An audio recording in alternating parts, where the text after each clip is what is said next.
no Supremo e Quem? Cláudio Moraes já falou não quero ser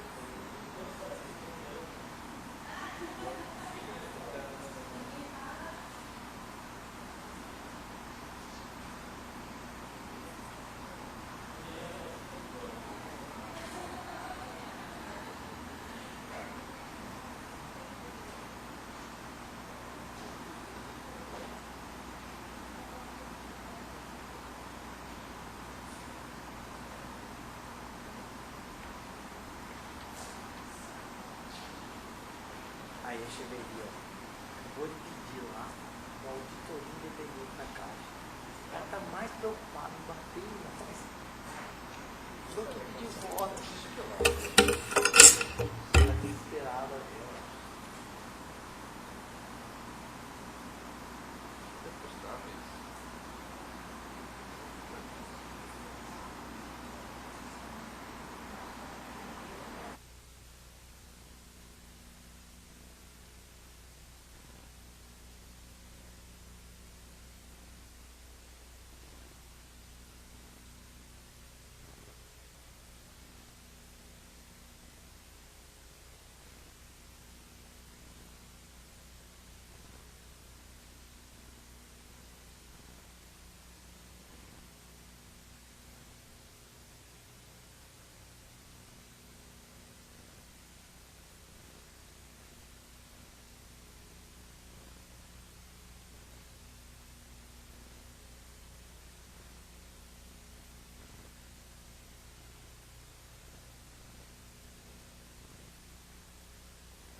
Não é. Esse é uma novela mexicana. É, que é uma novela mexicana.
É, eu estou olhando isso aí.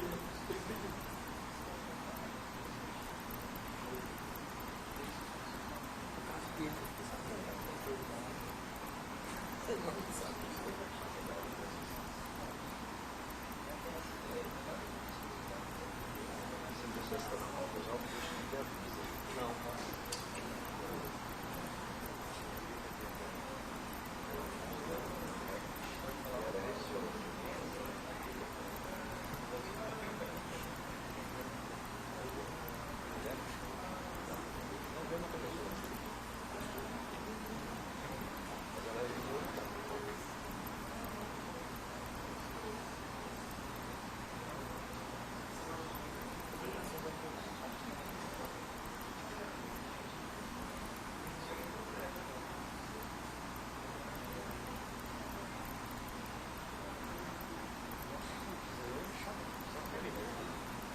Nós estamos aguardando o desembargador Sebastião Barbosa, que está chegando.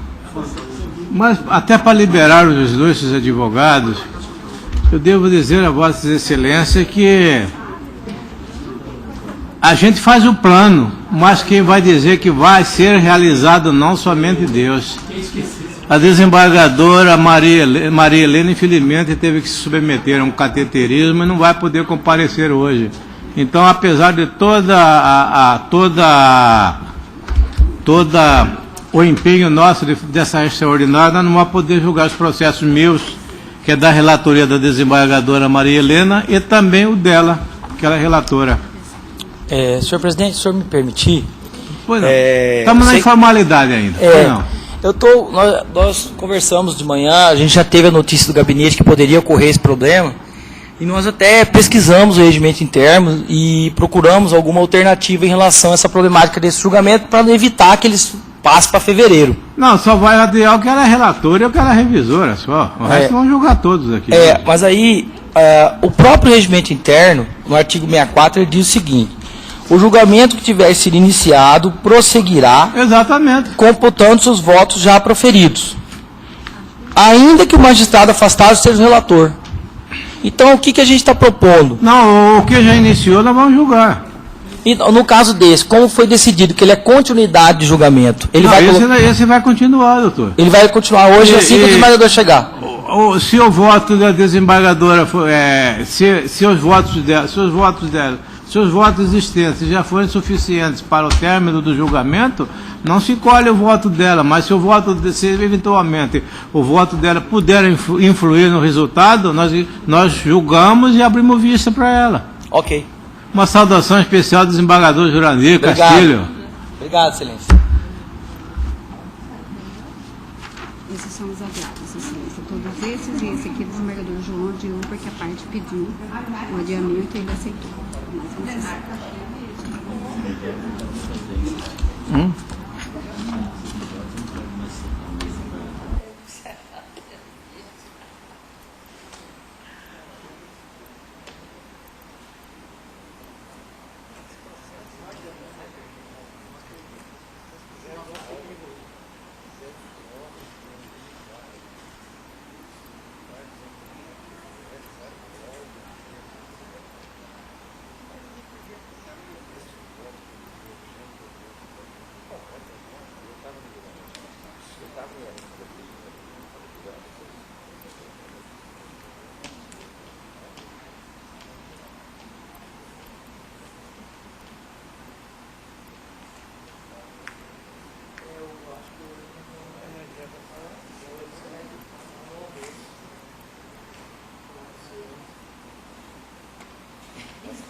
Faz favor.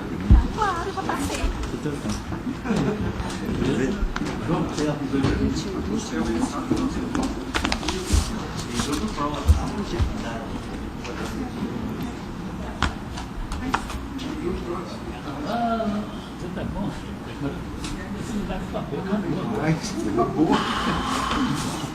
A desembargadora Larissa, ela tá vindo, ela estava Mas ela vai julgar? Ela julga o primeiro, que é esse do Flaviano. Ela vai aguardar um pouquinho, passar os outros na frente, que aí vai dar certinho dela chegar aqui.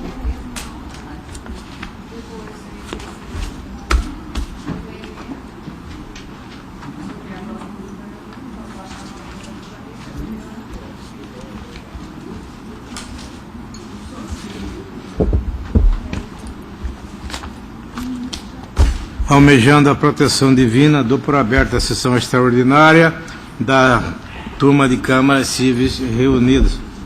Como eu disse anteriormente, você faz o plano, mas quem vai dizer se vai ser realizado ou não, somente Deus. A nossa extraordinária era justamente para julgar meus processos, onde funciona como relatora a desembargadora Maria Helena, e os delas como relatora. Mas infelizmente, problema de saúde, ela não poderá comparecer na data de hoje. Motivo pelo qual estamos adiando o 3 da pauta, rescisória Antônio Lecil Mascarello e Madeireira Nossa Senhora Belo Ramo Limitado e outro, para o dia 3 de dezembro. 4 da pauta, embargos infringentes, Mário Quintino da Silveira e Agro Bilara Comércio Participações. 5 da pauta, Sociedade de Produção Maternidade e Infância de Cuiabá e Odair Rodrigues da Conceição. 6 da pauta, Carlos Eduardo Paminonde e Odair Rodrigues da Conceição, embargos infringentes. Embargos infringentes também, da minha relatoria, MOB, embargado PT, que não é o partido político. 8 da pauta, conflito de competência, juízo da 10ª Vara de Cuiabá e juízo da Vara Bancária de Cuiabá. 9 da pauta, Companhia de Seguros da Aliança Bahia e Maria de Lourdes Alves. E, finalmente, 10 da pauta, Empresa de Transporte Andorinha e Maria de Lourdes Alves. E todos esses processos estão adiados. Esse desembargador João que adiou e o outro o desembargador Sebastião Barbosa de Faria está pedindo o adiamento para a próxima sessão do 21 da pauta. Embargo de declaração do Tangará da Serra, embargante Luiz Salvador Jardim Filho, embargado Alverino Paulo Orti. E finalmente o desembargador João Ferreira Filho está pedindo, adiando o 12 da pauta, ação rescisória da capital, autor Carlito Pedrosa Neves, réus Alfredo Martinho, Correia e outros. Esses são os adiados. Nós vamos quebrar um pouco a sequência da pauta, porque nós estamos aguardando a vinda da desembargadora Clarice, que seria o primeiro da pauta.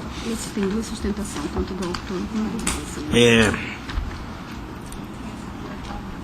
Nós colocamos o julgamento 11 da pauta, ação rescisória 90.148.13, comarca da capital, autor HSBC Banco do Brasil, réu Helena Escosiero Simões de Arruda.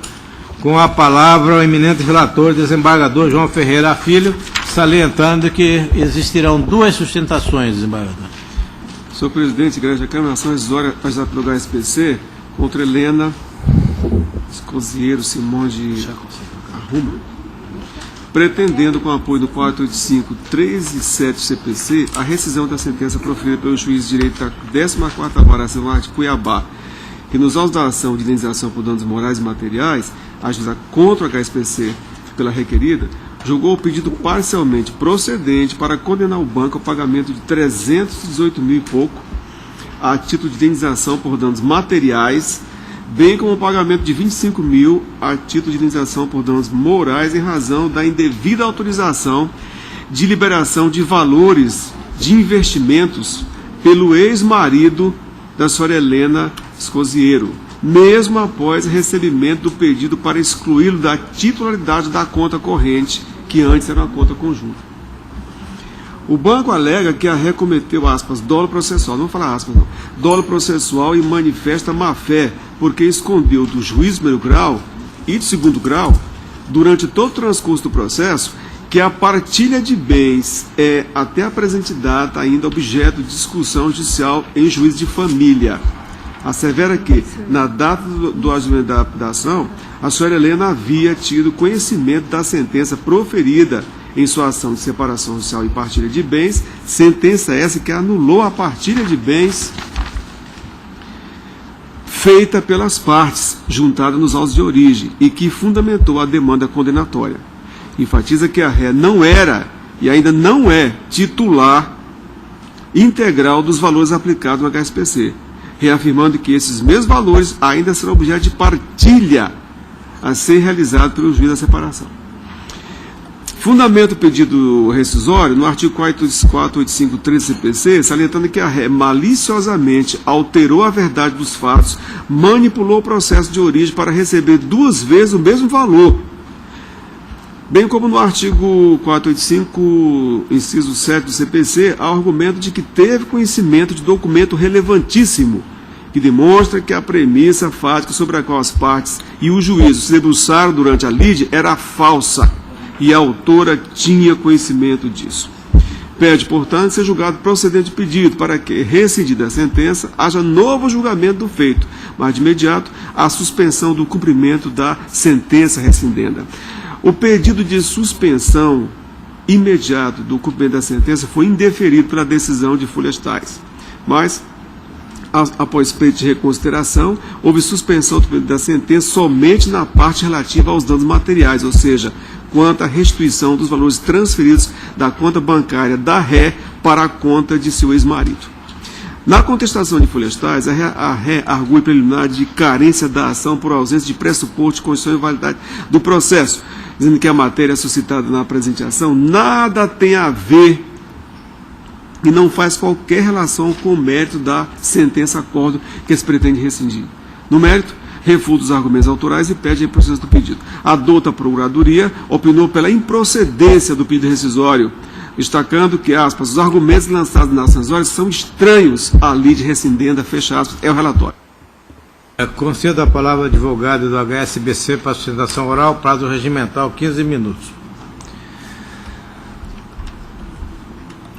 Inicialmente, gostaria de cumprimentar esse tribunal e todos os desembargadores, na pessoa do relator, desembargador João Ferreira Filho, o eminente representante do Ministério Público, servidores, colegas advogados que aqui estão presentes.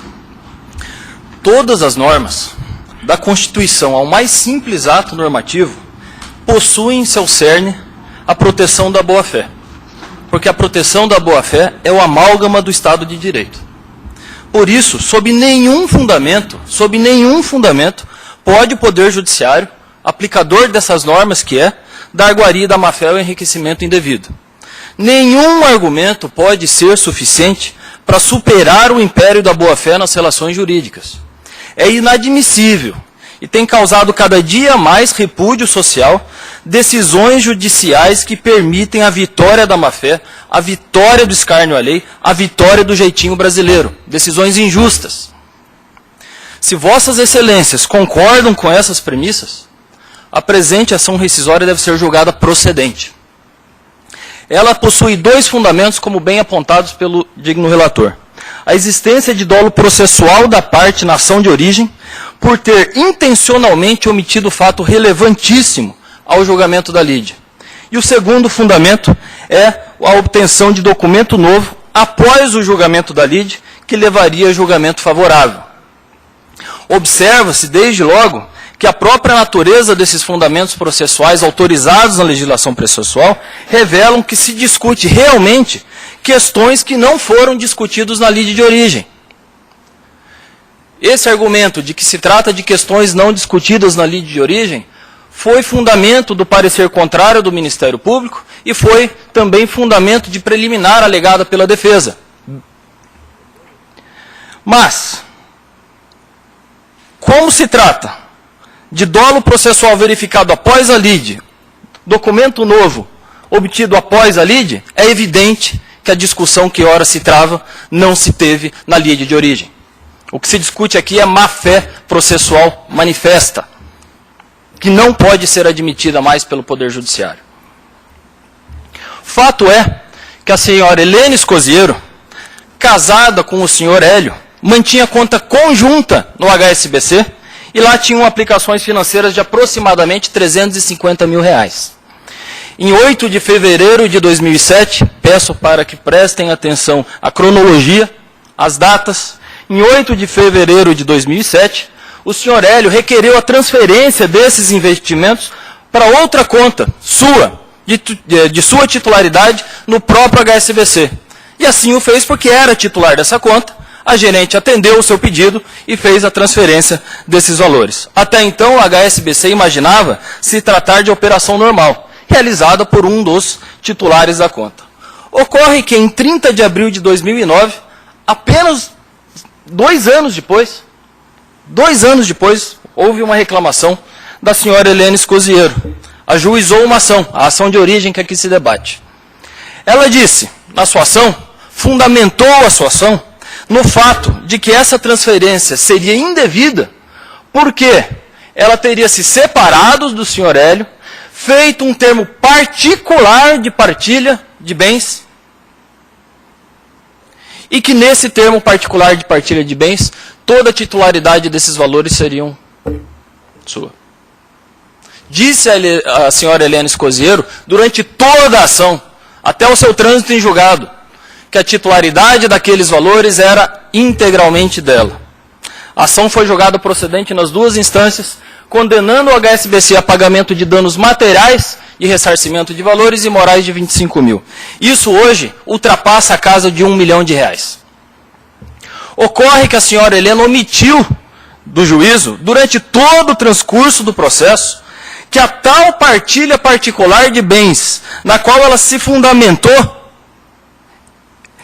é, até a presente data, objeto de discussão judicial em juízo de família no Rio Grande do Sul, onde se discute divórcio e a partilha de bens do casal, e em processo que corria em segredo de justiça. Mas não só isso, ela omitiu do juízo que na data em que ela ajuizou a ação, o tal termo de partilha particular já havia sido anulado pelo juiz. Na data em que foi ajuizada a ação, aquele termo particular, no qual ela fundamentou a sua ação, não valia mais nada. A sentença declarou sem nenhuma validade o termo particular de partilha. Mesmo assim, a senhora Helena se manteve quieta. Entrou em juízo afirmando que aquele termo particular tinha plena eficácia. Sustentou seu direito com base no termo particular e levou.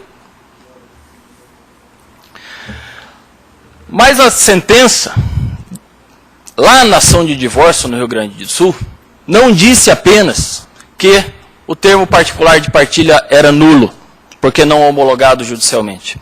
Disse também que a partilha dos bens do casal deveria ser feita de acordo com a lei. Discussão essa que pende até hoje no STJ. Isso demonstra que a senhora Helena, quando ajuizou a ação, já sabia que não era e ainda não é titular integral dos valores transferidos pelo seu marido. Mesmo assim, ela veio em juízo confirmando, afirmando isso o tempo todo. E levou, teve êxito. A decisão transitou em julgado e agora se pretende rescindir. A dona Helena manipulou os fatos da ação de origem, se escondendo no segredo de justiça do Rio Grande do Sul. A ação de divórcio e partilha de bens corre em segredo de justiça. Se eu não falar nada, ninguém vai descobrir. Ela omitiu fatos relevantíssimos da lide, para quê? Para receber 2 vezes o mesmo valor. Receber 2 vezes o mesmo valor. Esse valor transferido pelo seu Hélio continua sendo do casal. Foi requerido nos autos e foi deferido pelo então relator que fosse solicitada a cópia do juízo de família. Foi remetida, está juntado nos autos. Está lá o rol de bens que devem ser repartidos, e está lá no rol de bens que devem ser partilhados os valores depositados no HSBC. Esses valores ainda serão objeto de partilha, mas a dona Helena, omitindo esse fato do juízo, conseguiu que o HSBC pague esse valor diretamente para ela integralmente. Ou seja, ela vai receber a partilha que é o que ela tem direito, e vai receber do HSBC o valor inteiro, com base num alegado dano moral, um dano material. Destaco, a dona Helena ainda receberá, por meio de rateio e compensações que vierem a ser determinados pelo juízo de família, considerando-se a totalidade dos bens e dívida do casal, aquele valor que estava depositado no HSBC. Mesmo assim, veio em juízo alegando um manifesto prejuízo, dizendo que houve dano material, o dinheiro ainda está lá a ser partilhado, e levou o judiciário, sem conhecer esses fatos, lhe deu provimento. Essa sentença, deve ser destacado, que anulou o termo de partilha, ela foi anulada pelo Tribunal de Justiça do Rio Grande do Sul. Isso foi destacado pela defesa. Agora, essa anulação não tira a relevância do fato de que ela sabia que o termo não valia mais nada. O Tribunal de Justiça do Rio Grande do Sul anulou a sentença por questões meramente processuais e reafirmou, no teor do voto, no teor do acórdão, a necessidade da partilha dos bens de acordo com a lei e não de acordo com o termo de partilha particular, que não vale nada. A ação que ora se pretende rescindir foi fundada numa mentira. A dona Helena fundou sua ação numa mentira. Ela escondeu a verdade do judiciário utilizando-se do segredo de justiça da vara de família com o objetivo de se enriquecer ilicitamente à custa do HSBC. A prevalecer esse julgado, a prevalecer a má-fé, a prevalecer a mentira, a senhora Helena receberá os valores a que tem direito na partilha, mas também será contemplada com vultosa condenação indevida da integralidade dos valores sacados. O artigo 485.3 do CPC permite a rescisão do julgado quando for evidenciada a ocorrência de dolo processual da parte.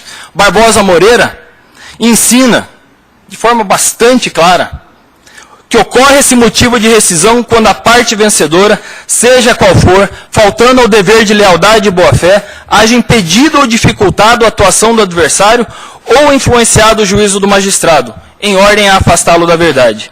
E é o que ocorreu nesse caso, quando a senhora Helena sustentou, longe da verdade, ser titular integral dos valores, mesmo já tendo ciência da sentença que anulava o acordo. É o que ocorreu quando a senhora Helena, durante todo o processo, afirmou a validade do termo e a titularidade integral dos valores, mesmo não sendo mais titular dos mesmos.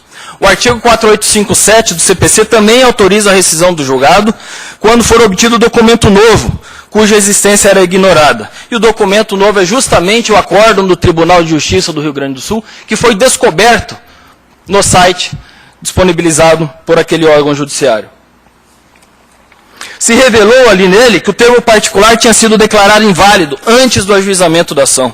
Se revelou que o juízo de família havia determinado a partilha legal dos bens e não particular. Se revelou que a titularidade continuava e continua sendo do casal. E se revelou que não teve nenhum dano causado à dona Helena, porque aqueles valores continuam sendo do casal e objeto de partilha a ser ainda resolvida. Portanto, excelências, finalizando, existem dois fundamentos jurídicos e processuais distintos para o julgamento de procedência da presente ação rescisória, com a improcedência da ação de origem. Mas, antes de tudo, existe a necessidade de repudiar a má-fé. Aqui não pode ser lugar de vitória do mais esperto. Aqui deve ser o lugar de vitória e aclamação da boa-fé do direito com D maiúsculo. Por isso a gente pede a procedência dessa ação. Muito obrigado. Concedo a palavra ao advogado do requerido pelo prazo regimental.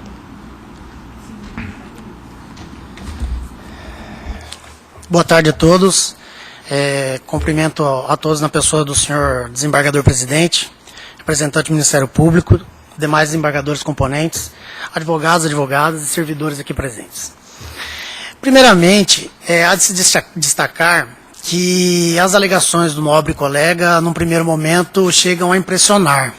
A gente recebe isso como uma tentativa, excelências, de induzir em erro esse egrégio tribunal. Isso porque, com todo respeito, em uma coisa a gente concorda, que a boa-fé deve presidir, sim, as relações jurídicas processuais. Em especial por se tratar de direito patrimonial de grande, no meu ponto de vista, em montante expressivo. Pois bem, antes de adentrar às questões de fato da rescisória, é importante ressaltar que, quando do ajuizamento da ação de indenização proposta pela senhora Helena em desfavor do HSBC, tem-se que o banco teve conhecimento através de um documento protocolado, cuja assinatura foi do Hélio Tito e da senhora Helena, juntamente com o filho, pedindo naquele momento a exclusão do senhor Hélio Tito das contas correntes. A questão de que o termo de acordo teria sido o fundamento do ajuizamento da ação, com todo respeito, não procede. Isso porque, excelência, a origem do recurso não foi questionada. O banco foi condenado pela falha na prestação de serviço, quando permitiu que fosse feito transferências da conta por terceiro não mais autorizado a movimentar a conta, sendo que tinha a ciência de que ele não poderia mais. Tanto é que o banco procedeu à alteração na titularidade das contas, cancelou os cartões, ou seja, é incontroverso que ele tinha conhecimento de que os recursos ali depositados pertenciam exclusivamente à senhora Helena. Não foi questionado em nenhum momento se isso seria decorrente de partilha, de doação, de meação, do que quer que seja. O banco foi condenado única e exclusivamente pela falha na prestação de serviço. E agora, excelência, por ter sido condenado e resignado com o resultado, vez que, evidente, não prestou o serviço de maneira adequada no que se diz respeito à preservação dos valores ali depositados, aduz em tese totalmente, com todo respeito, carente de fundamentação, porque inova nos autos, isso aí não foi objeto de decisão do processo, ou seja, o parecer da Procuradoria de Justiça, no sentido de que a lide trazida na ação rescisória nada tem a ver com a sentença que se pretende rescindir, é perfeita. Porque, excelência, o banco, em nenhum momento, nos autos da ação de conhecimento, questionou a origem de valores. E sim, depois que foi sucumbente, inova, traz matéria nova para ser decidido em autos de ação rescisória. Tem que se colocar também que, após o trânsito em julgado, que iniciou-se o processo de cumprimento de sentença, o banco alegou a mesma coisa por meio de impugnação ao cumprimento de sentença. Ocasião em que foi enfáticas as decisões, no sentido de que não se discute se o valor é decorrente de partilha ou de a origem dos recursos. Se discute, sim, a falha na prestação de serviço, esta, com todo respeito, inquestionável. Pois bem, não bastasse esse, com todo respeito, absurdo jurídico por parte do banco, que tenta reverter uma situação colocando a má-fé em questão, tem-se que a má-fé existe sim, porém por parte do autor, ao alegar teses de que estariam escondendo recursos que seriam objeto ou não de partilha. Primeiramente, excelência, partilha de bens do casal tramita na comarca de Porto Alegre, nada tem a ver com relação à ação de indenização proposta em desfavor do banco. Tem-se que os recursos ali não constam esse recurso. Esse recurso que foi levantado pela senhora Helena não consta no termo de partilha, até porque, quando da transferência indevida feita pelo seu ex-marido, esse deu fim ao dinheiro e ninguém se sabe onde ele encontra-se ou não depositado. Isso porque também, com relação, o banco pretende decidir a forma que vai ser feita a partilha de bens em processo distinto, em comarca distinta, sendo que isso não tem nada a ver com o que restou decidido. Por força da segurança jurídica, excelência, tem-se que observar os termos do acórdão e os termos da sentença que se pretende rescindir, onde não se diz nada a respeito disso. Com relação a esconder, também não tem procedência, uma vez que não faz qualquer relação. O patrimônio a ser partilhado não tem a ver, não tem como fundamento a ação em que a senhora Helena resultou vitoriosa. A senhora Helena ficou, excelência, praticamente 2 anos sem ter nada, absolutamente nada, porque todos os recursos que estavam depositados para a guarda e conservação do HSBC foram subtraídos indevidamente, por falha na prestação de serviço, não mais outra. Tem-se que, após a alteração de titularidade, a única pessoa que poderia movimentar os recursos era a Helena, e não mais o seu ex-marido, ou quem quer que seja. Excelência, a questão central da presente ação, conforme todas as decisões, tanto da sentença, quanto do acórdão, do processo originário, quanto da impugnação ao cumprimento de sentença, foi enfática, que a questão central da presente ação é saber se o banco requerido poderia ou não realizar transferência em valores da conta corrente da requerente sem a sua autorização. A partir de 30 de 11 de 2006, a requerente passou a ser a única titular da conta. E para que ocorresse qualquer transferência de valores pelo banco requerido, indispensável a sua autorização expressa. E não foi o que ocorreu. O acórdão do Tribunal de Justiça foi claro. Destarte a controvérsia reside apenas em saber se o ato do banco recorrente de transferir os valores constantes da conta corrente da autora apelada deve ser considerado ilícito ou não, e via de consequência se é passivo de indenização. Ou seja, considerando que a absurda tese criada pelo banco a fim de induzir em erro esses novos julgadores, fica caracterizada a ausência de condição da ação, o que impõe a extinção do processo.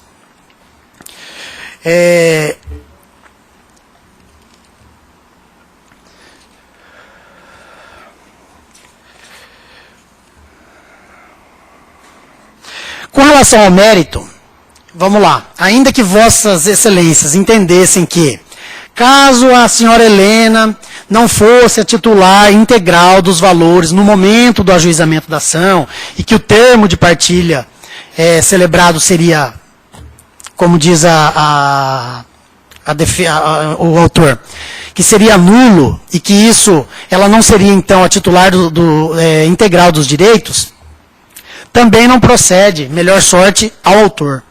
Isso porque, excelência, nos autos da ação de separação, foi sim anulado, por sentença, o termo de acordo, onde falava que os recursos do HSBC seriam somente da Helena, recurso do Banco do Brasil, do Hélio Tito, porém, o acórdão que o banco junta como documento novo, ele julgou nula a sentença e não o termo de acordo. Excelência, se não há nenhuma decisão em que fale que aquele termo seria inválido, evidentemente que essa sentença, o acórdão do Tribunal de Justiça do Rio Grande do Sul devolveu a eficácia ao termo de acordo, porque esse termo de acordo foi desconstituído por sentença nula. Isso, por si só, é suficiente para reputar as alegações do banco. Ou seja, não bastasse o banco inovar e trazer matéria totalmente diferente, totalmente inovadora em autos de ação rescisória, o que afronta a segurança jurídica das decisões transitárias do julgado, no mérito, melhor só, não lhe assiste. Porque o termo de partilha, objeto do que se diz ele, que embasou o ajuizamento da ação, permanece válido e eficaz, pois não há decisão que o tenha desconstituído como tal.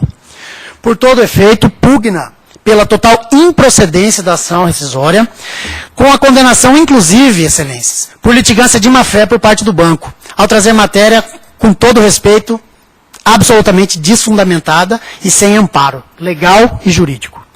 Muito obrigado. Colho o parecer do procurador. Senhor presidente, ouvi atentamente as falas das partes, mas eu, por não encontrar pertinência temática entre uma matéria e outra, eu mantenho o parecer já exarado pelo doutor Luiz Eduardo Martins Jacob, no sentido da improcedência da rescisão. Com a palavra, ilustre relator. Veja a Câmara.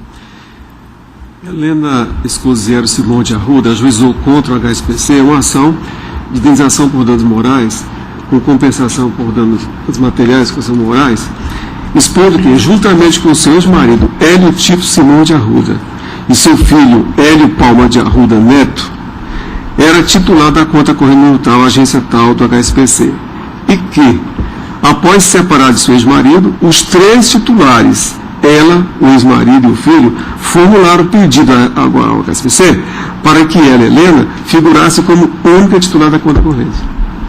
Todavia, mesmo após a protocolização do pedido junto ao banco, foi depois surpreendida pela transferência das aplicações da conta para a conta número tal agencial do Banco do Brasil, da titularidade do ex-marido.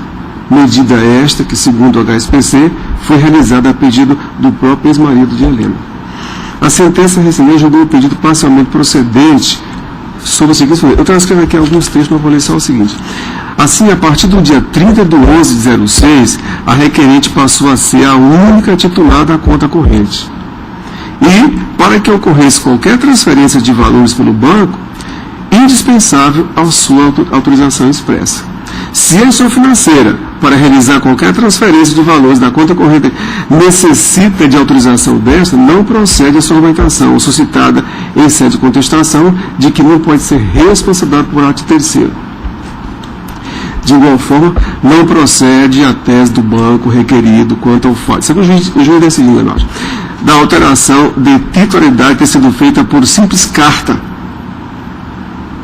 A ausência de referência do local de protocolo, que a alteração da titularidade da conta deve ser feita na agência onde a pessoa possui conta corrente para preenchimento de formulários específicos, pois não há normas específicas do Banco Central. O banco argumentou lá embaixo que não é porque foi feito em outra agência e tal, tinha que ser lá, não tem titular, porque tem formulário específico. Aí o juiz fala, não tem nada a ver, não há normas do Banco Central regulando o procedimento de exclusão. Então, sorte que a requerente e seu ex-marido agiram, sim, corretamente, solicitando conjuntamente a exclusão dos titulares. Também não procede a alegação do banco de que não pode ser respaldado por ato, pois o documento de folhas tais é claro, inclusive, quanto ao cancelamento dos cartões da conta. E foi tudo feito isso. Se a requerente e seu ex-marido agiram de acordo com a boa-fé objetiva e transparência na relação contratual quanto à exclusão de um deles da conta corrente, deveria o banco agir com cautela no momento da realização da transferência, sob pena de incorrer em má prestação do serviço, o que acabou por ocorrer no caso em tela. Aí o juiz fixa a condenação. E resignados ambas as partes recorreram, sendo o apelo do banco desprovido e o de Helena provido parcialmente apenas para majorar o valor da indenização por danos morais para 25 mil. A sentença transitou julgada sem qualquer outra modificação. O HSPC agora pretende a rescisão da sentença ao fundamento de que a Helena agiu com dolo processual, porque sonegou a informação de que a partilha de bens entre ela e Hélio, seu ex-marido, ainda era objeto de viva discussão judicial. E também porque ajuizou a ação indenizatória após saber da anulação do acordo extrajudicial celebrado com o ex-marido, onde tinham pactuado que ela ficaria com a titularidade da conta corrente e de todos os valores lá depositados. Fizeram esse acordo lá, onde ela ficaria com todo o saldo da conta, mas foi anulado depois. Enfatizando ainda, o banco, que a Helena não era e ainda não é titular integral dos valores aplicados ao HSPC. Inclusive porque esses ainda serão objeto de uma futura partilha, que a primeira foi anulada, partilha pelo juiz da separação. Ora, esses fatos realmente, como o próprio Ministério Público já falou aqui 2 vezes, não guardam qualquer relação com a sentença recebida nem com o acordo. O Egresso STJ já consolidou o entendimento de que, aqui tem coisas entre aspas que eu não vou ficar falando, de que a configuração do dolo processual depende da violação voluntária pela parte vencedora do dever de veracidade previsto no 17 do CPC, que induz o julgador a proferir decisão reconhecendo um falso direito, segundo a turma tal, e de que afasta-se o dolo se não houve impedimento ou dificuldade concreta para a atuação da parte, sobretudo quando os elementos autos em seu conjunto denotam o acerto do julgado rescindente. Aí você tem que julgar, transcrever emendas. Assim, somente é possível a rescisão da sentença, no fundamento do 453, se a própria sentença rescindente é resultado de dolo da parte vencedora, em detrimento da parte contrária, visto que só se configura se a parte vencedora alterar a verdade dos fatos. No caso, não há qualquer indício de que tenha havido alteração da verdade dos fatos. Pelo contrário, conforme destacado pela própria sentença, estou em controvérsia a transferência de 308 mil da conta corrente de Hélia para do ex-marido, e que essa transação bancária ocorreu após pedido formal de afastamento de exclusão da titularidade do ex-marido da conta corrente, onde estava depositado esse montante. Quer dizer, se esse dinheiro é resultado de qualquer outra relação fora isso aqui, o banco não tem nada a ver com isso. Houve um pedido do corrente de prática que exclua. Isso é problema de lá deles. Embora o banco bata com força total na tecla de que a partilha institucional realizada entre a resolução tem embasado o julgamento favorável da ação, não é verdade. Não é o que se verifica. Extrai-se do acordo proferido no RAC fulano de tal, número tal, que esse tribunal manteve a sentença porque a reformalizou, pura e simplesmente isso, pedido de exclusão dos seus esposos da conta, através de carta. E desse pedido o banco foi efetivamente cientificado. Cabendo destacar, eu transcrevo aqui parte do voto proferido pela desembargadora Marilce Andrade Andara, que foi a relatora da apelação lá na origem, lá no órgão de origem. Aí onde ela faz um voto muito bonito, muito bem feito, como de costume, sobre esse tema, e dizendo que realmente não tem condições. O banco sustenta que teve conhecimento do documento relevantíssimo que demonstra que a premissa fácil sobre a qual as partes e os juízes se debruçaram durante a lide era falsa, qual seja, cópia do acórdão proferido pela 8ª Câmara do TJRS, que desconstituiu de ofício a sentença proferida nos autos do divórcio ajuizada por Helena contra seu ex-marido, porque o juiz sentenciante analisou o pedido de partilha como se hipótese fosse de comunhão universal de bens, quando na realidade as partes eram casadas em comunhão parcial de bens. Com base nesse documento, o banco insiste na tese de que o termo particular de partilha inegável de bens e financeiros que a senhora Helena ajuizou para fundamentar a titularidade do seu crédito não possui qualquer validade jurídica na data do ajuizamento da ação indenizatória, vez que era e ainda é objeto de contestação judicial na ação de divórcio e partilha.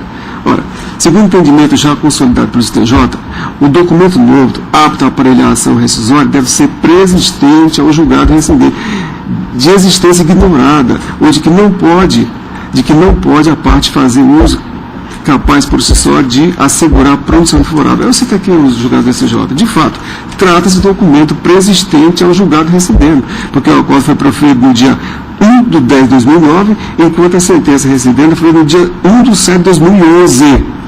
Mas esse documento não é capaz, por si só, de assegurar pronunciamento favorável ao banco, eis que, mais uma vez, se refere a fatos irrelevantes à resolução do mérito. A relevância aqui é justamente o seguinte: o pedido que os correntistas fizeram para excluir. É isso que interessa. Então, senhor presidente, eu continuo nessa linha e concluo pelo exposto, não demonstradas hipóteses, especialmente o dolo, eu julgo improcedente o pedido e condeno o banco à perda do depósito inicial e aos ônus sucumbenciais, inclusive honorários que eu fixo em R$10 mil nos termos do 24 do CPC. É como voto. Vereadora Marilce, sim, como vota. Acompanho o relator. Desembargador Sebastião Farias. De acordo. Eu também estou de pleno acordo, porque eu vislumbrei que uma coisa é uma coisa, outra nada tem a ver em relação ao desfecho na separação. Desembargadora Serli, como vota? De acordo. A conclusão, a ação julgada improcedente por unanimidade nos termos do voto relator, em consonância com o parecer ministerial. O primeiro, o senador pode desaparecer.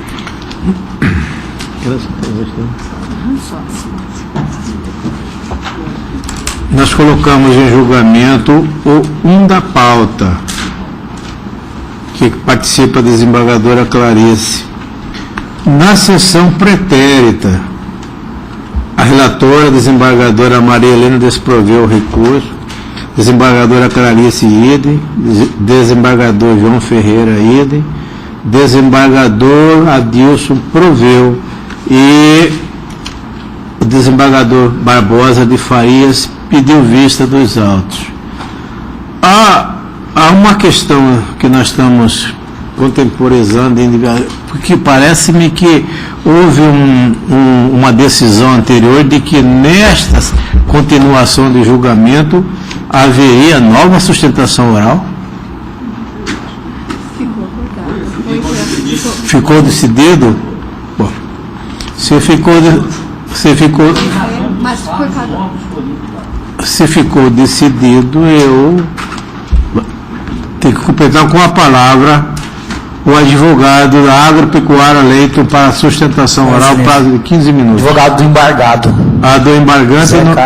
Do embargante não está aí? Não está presente.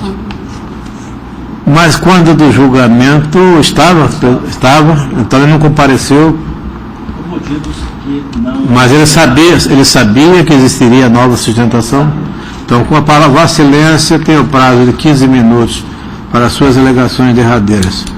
Obrigado, senhor presidente. Vou ser o mais objetivo possível, dentro do contexto que todos Vossa Excelência já sabem em relação a esse processo, desembargadores, que já está neste tribunal para julgamento desde 7 de novembro de 2013, ou seja, nós estamos aqui no mês de novembro fazendo 2 anos que esse processo está em pauta. Então eu vou procurar ser, senhores desembargadores, bem objetivo. Em relação a todo o questionamento que foi feito e que abriu aso a essa, vamos dizer assim, inspeção judicial em embargos infringentes, a qual o embargado foi contra, só quero destacar o seguinte: houve uma perícia inicial que foi feita no processo e que somente foi homologada após passar, inclusive, pelo Superior Tribunal de Justiça, mas havia sido homologada. Bom, pela discussão dos autos, pelo voto do desembargador Adilson, foi proposta essa inspeção judicial aqui pelo tribunal, pela turma julgadora. Esse processo retornou e o juiz de piso elaborou essa inspeção judicial. E aqui fico muito tranquilo, senhor presidente, em dizer que essa inspeção judicial não alterou em nada aquilo que já havia produzido, aquilo que já havia trago à inteligência de vossas excelências a primeira perícia. Mas não posso aqui deixar de dizer que as partes se manifestaram contra ela. E o embargante, infelizmente, tenta a todo momento desviar o foco do tribunal ao que realmente é a discussão desses embargos infringentes. Quem tem a melhor prova da melhor posse. É isso que está sendo discutido, posse. Essa ação originária é uma manutenção e reintegração de posse. Nós não estamos aqui a discutir domínio. A discussão que foi levada ao juiz de piso foi um deslocamento de uma matrícula, e aqui com toda reserva, excelências. Se o domínio está deslocado ou não, não interessa aos autos. E aí eu tenho que invocar tanto o voto vencido, eu tenho que invocar tanto o voto vencedor, eu tenho que invocar tanto o voto daqueles que já foram proferidos nesse tribunal, e foi analisada a melhor prova da melhor posse. E aí, eu tenho que destacar o excelente voto da desembargadora Clarice como revisora, e Vossa Excelência foi muito pertinente em analisar toda a prova testemunhal e documental dos autos, chegando à conclusão de que quem tem a melhor prova da melhor posse seriam os embargados. Reconhecendo aquilo que foi trago pelo voto, pelo acórdão do tribunal, da apelação, onde da relatoria do desembargador Orlando Perry, e com o voto do desembargador Carlos Alberto, trouxeram a mesma inteligência. Tanto o desembargador Orlando Perry, quanto o desembargador Carlos Alberto, como a desembargadora Maria Helena, como a desembargadora Clarice, como o desembargador João Ferreira Filho, chegaram à conclusão de que quem tem a melhor prova da melhor posse seria os embargados. Mas, infelizmente, nós chegamos nesses 2 anos e tentamos trazer uma discussão do domínio que não chegou em lugar nenhum, infelizmente. Se afirmou nessa nova inspeção judicial que quem tem a melhor prova da melhor posse seriam os embargados. Então, senhor presidente, não há o que se discutir mais nesse processo, a não ser o voto vista do desembargador Sebastião Barbosa Faria, que eu peço atenção especial nessa situação de que não houve alteração nenhuma daquilo que foi trago em todos os votos já proferidos em relação à posse. E aí, senhor presidente, para encerrar, quero dizer que o próprio Cândido de Marco, que é o advogado da parte contrária nesses autos, em um recente artigo, fala que o juiz, para reformar uma sentença de piso, com base em depoimentos testemunhal, ele tem que ser absolutamente zeloso. E eu tenho certeza que o desembargador Carlos Roberto, o desembargador Orlando Perry, a desembargadora Clarice, a desembargadora Maria Helena, o desembargador João Ferreira Filho foram absolutamente zelosos quando proferiram seus votos, reformando a sentença de piso, mantendo um acordo que foi objeto dos embargos infringentes. Forte nessa declaração, senhor presidente, quero aqui pedir o improvimento dos embargos infringentes, uma boa sessão a todos e fiquem com Deus. Eu confio, eu estou presidindo a sessão, não participei da sessão pretérita, mas eu confesso que não estou entendendo nada aqui. Eu não estou entendendo porque, Acho que a Marilena tinha que estar presente aqui. a desembargadora desproveu, e aí converteu em diligência? Sim. Mas converteu em diligência para um voto minoritário? Sim, senhor. Mas como? Foi o nosso objeto de questionamento, senhor presidente. Inédito. Então, com todo respeito, nós temos que estar todo mundo presente. Poderá haver mudança em relação aos argumentos da desembargadora Maria Helena, desembargadora Clarice, desembargador João Ferreira e o desembargador. E o caso do Adelso não, porque ele já está. Senhor presidente. Quem está ausente agora é a Mariana. Só a Maria Helena. Mas ela é a relatora. Mas ela já votou. Ela já votou. Mas ela é a. Pois é. Mas ela. Senhor presidente, o senhor permite uma questão de ordem? Mas com relação a. Aqui na realidade está me cheirando uma questão de ordem aqui. Então a desembargadora Maria Helena seria a primeira a manifestar, seria a primeira a se manifestar se mudaria ou não o entendimento. Nós não podemos julgar dessa maneira. Com todo respeito, se nós julgarmos dessa forma... Eu gostaria de apresentar o voto e a ela depois se desse a oportunidade de se manifestar. Eu já estou com vontade de apresentar o voto logo e livrar-me. Tá, Vossa Excelência julga e aí as partes fazem embargo de declaração, se for o caso aí. Isso aí, senhor. Deu a oportunidade de nova tentação, não foi colhida prova pericial, foi convertido o julgamento para colher prova pericial. Não, mas eu vou abrir a vista para ela, então. Vou colher a manifestação dela também. Mas Ela é relatora. Desembargador Sebastião, Vossa Excelência quer adiar para... vamos adiar para a próxima, para evitar nulidade, que eu já estou confuso, sinceramente, eu não estou entendendo isso aqui. Como é que se faz uma diligência com voto minoritário? Ao mesmo tempo em que estou ansioso por votar para livrar-me desse trabalho, para que não se alegue no futuro, ainda que sem razão, que eu teria dado causa a Essa nulidade, esse adiamento, a gente tem realmente que zelar pela segurança do julgado, de modo que eu acompanho Vossa Excelência nesse sentido de que na realidade, outra coisa, na realidade, se converter em diligência, o julgamento não aconteceu. Se não aconteceu o julgamento, tem que convocar outro lá, desembargador Adelson. Senhor presidente, isso já foi objeto Isso de votação. tudo já foi discutido, Excelência. Já? Isso tudo já foi discutido. Na última sessão, já estava tudo discutido e aí o desembargador Sebastião se antecipou e pediu vista, porque perfeito. só ele faltava votar. Então nós vamos adiar para a próxima sessão. Senhor presidente, só para ressaltar, quando a desembargadora Maria Helena estava presidindo, ela foi decidido pela turma que ia ser continuidade de julgamento. Quer dizer o quê? Ia se computar os votos já proferidos. A desembargadora Maria Helena transferiu a palavra para o desembargador Sebastião, porque ele era o próximo a votar. Se ela tivesse a intenção de mudar o voto dela, ela já proferia, porque a perícia já estava juntada nos autos. Por isso que eu fiz o questionamento com base no artigo 64 do regimento interno, de que o julgamento é continuidade. Só falta o voto dele, Só desembargador. falta o desembargador Sebastião votar. Mas quando a desembargadora Mariana votou, a diligência tinha sido efetuada? Já tinha. Bom, você já tinha, com a palavra do desembargador Sebastião. Aqui houve um atropelamento egrégia turma, eu tenho voto escrito em umas 32 laudas, mas gostaria de poupá-los da leitura para dizer que, ao fim e ao cabo, os argumentos constantes nessa desse longo voto, eu estou negando provimento aos embargos infringidos, acompanhando o voto da eminente relatora, tal como já fizeram.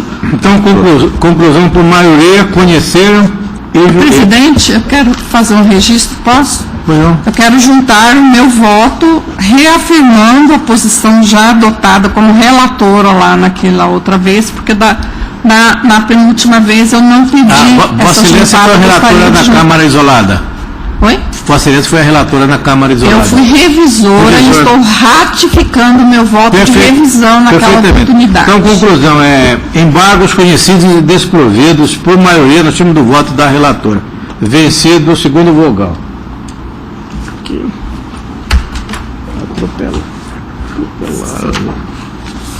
Depois eu conto a história dele. Serli, é o desembargador João, a House contra o Rui, e aqui o Rui contra a House, o desembargador Sebastião Barbosa.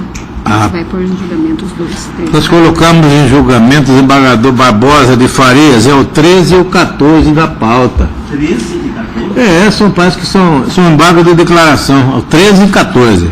Com sua licença, senhor presidente, obrigada pela oportunidade e bom trabalho, senhores. Já saiu a notícia da conciliação, da semana da conciliação.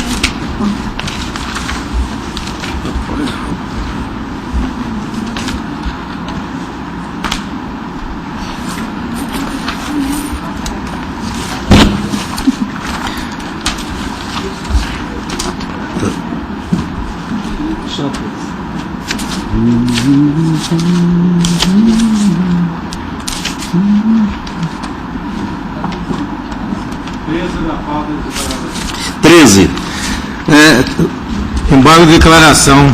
Ambos dizem respeito ao mesmo fato. Rui Sérgio Durante embarga no 14 e embarga House of Vision, Comércio e Representação Limitada. Do francês está muito bom. Eu digo o seguinte, eu estou dando provimento aos embargos de House porque houve uma má interpretação ou eu não teria sido suficientemente claro a quem acompanhava. E eu estou a dizer o seguinte, estou dando provimento ao 13, eu trago os votos, a manifestação da desembargadora Marilson a respeito da questão e digo, ante o exposto, dou provimento aos embargos para o fim de corrigir o erro do material, fazendo constar a expressão e execução onde se lê exatidão, bem como para que se tenha a decisão do julgado devidamente acordada com a seguinte redação.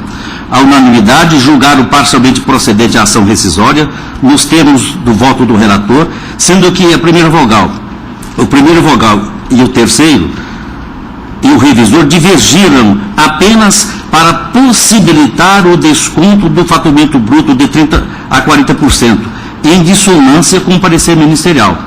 Então, como não ficou bem claro, é porque eu disse naquela oportunidade que acompanhava ambos, mas com relação a essa questão de 30% a 40%, eu acompanhava a divergência. Mas não houve modificação em relação ao mérito? Não. Então é conhecido, e eu estou de pleno acordo, desembargadora Marilson? E o desembargador, doutora Maria Helena?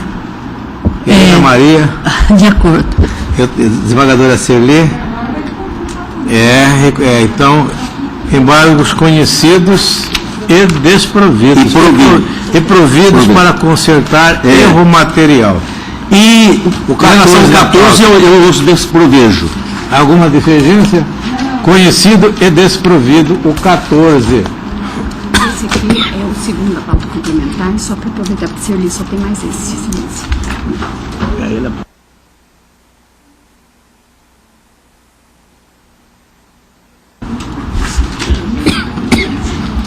Da pauta complementar 2, regimental, Banco Indusval e relator do recurso de agravo do instrumento da comarca de Lucas do Rio Verde.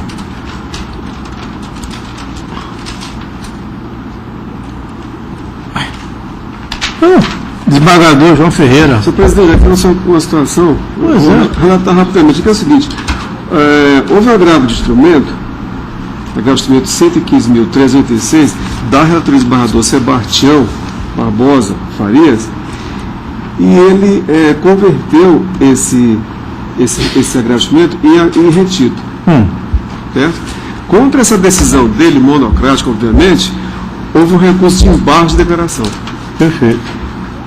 O desembargador Sebastião resolveu por bem trazer os embargos, embora sendo essa monocrática, trouxe para a Câmara. E a Câmara, então, julgou os aclaratórios. Muito bem. Na sequência, mandado de segurança da parte aqui, indicando o desembargador Sebastião como autor de coatora. Ora, quem julgou os aclaratórios, quem lesionou o direito da parte, se houve, foi o colegiado, não mais ele, porque ele trouxe a matéria. Se ele trouxe, ele traz ele trouxe essa matéria para a Câmara, esses aclaratórios, com base no artigo 51, incisos. Mas a competência não é nossa, irmão. É dele. Não, a competência é para julgar. Ele justificou, ele trouxe, a Câmara passou a ser a autoridade coatora, a Câmara.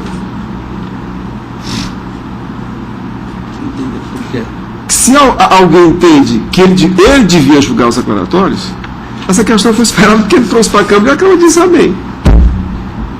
Então, aí quando entrou o mandado de segurança, apontando ele como autoridade coatora, cabendo a minha relatoria, eu de plano indeferiu. Então esse regimental é contra essa decisão. Dizendo que mesmo que ele tenha trazido para a Câmara, infelizmente, esse foi o entendimento. Eu descuido, não, eu justifiquei. Ele justificou com base nessa hipótese do regimento interno, que cabe trazer. Então, Vossa Excelência indeferiu o mandado. Liminarmente. Desembargadora Marilson? Entendeu?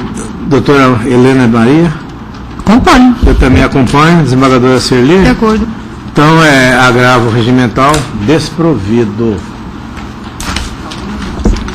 Passamos agora ao 2 da pauta, do relatoria do desembargador Sebastião Barbosa, eu sou o revisor, rescisória Jorge Humberto Nogueira Reis e Timon de Souza Miguel e outro. Igreja Câmara, eu não sei se pela emenda nós possamos resolver a questão. Eu estou julgando improcedente. O parecer é pela improcedência. Eu recebi cópia do voto de Vossa Excelência e nem fiz meu voto, porque nada a acrescentar. Eu estou de pleno acordo com Vossa Excelência, mas se as partes quiserem pelo menos a leitura do relatório, então a ação julgada improcedente nos termos do voto do relator por unanimidade. Acrescentar que eu deixei de dizer que a perda do depósito, eu vou acrescentar esse voto. Mas perfeito. E os honorários, Vossa Excelência também? Sim. Tá.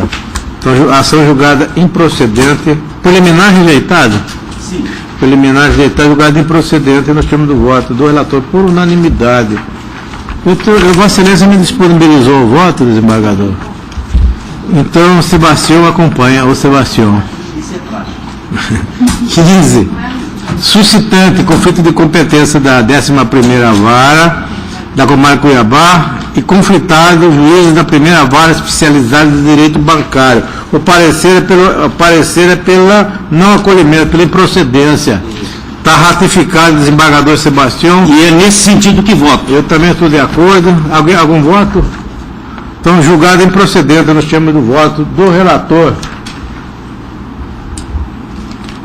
Passamos agora ao 16 da pauta, embargo de declaração, Guilherme Zago, esposa, José Donizete Moretti, esposa, embargado.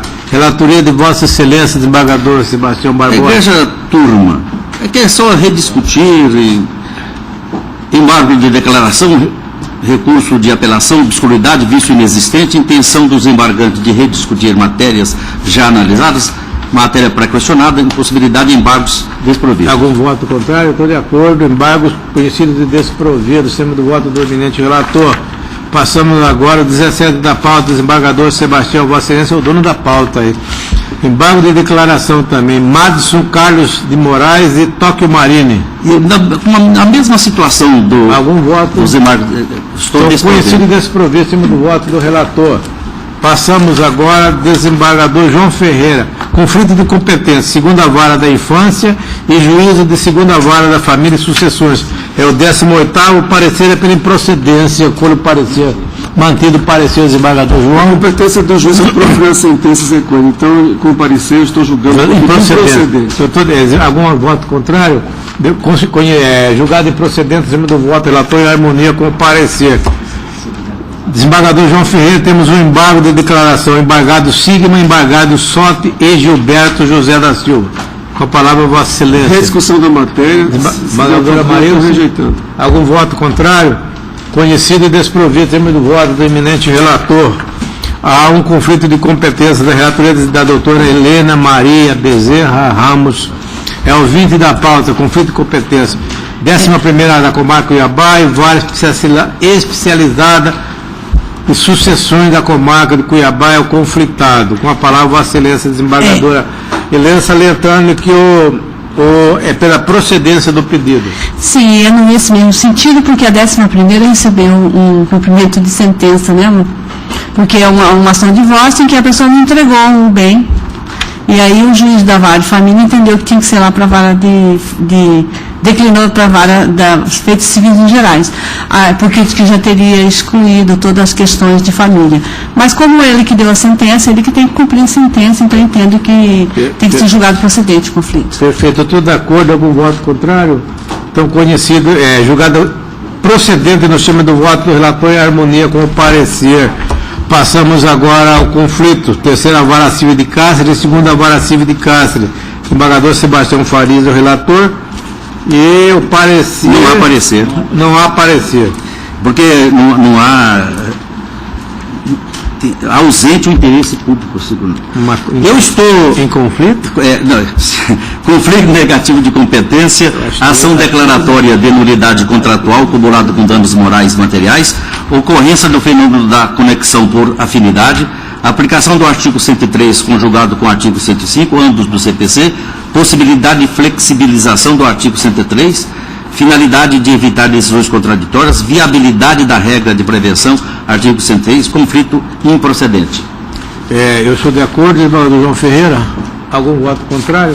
Julgado improcedente no esquema do voto do eminente relator. Com essa, nós damos por encerrada a sessão. Agradeço a presença de Vossas Excelências.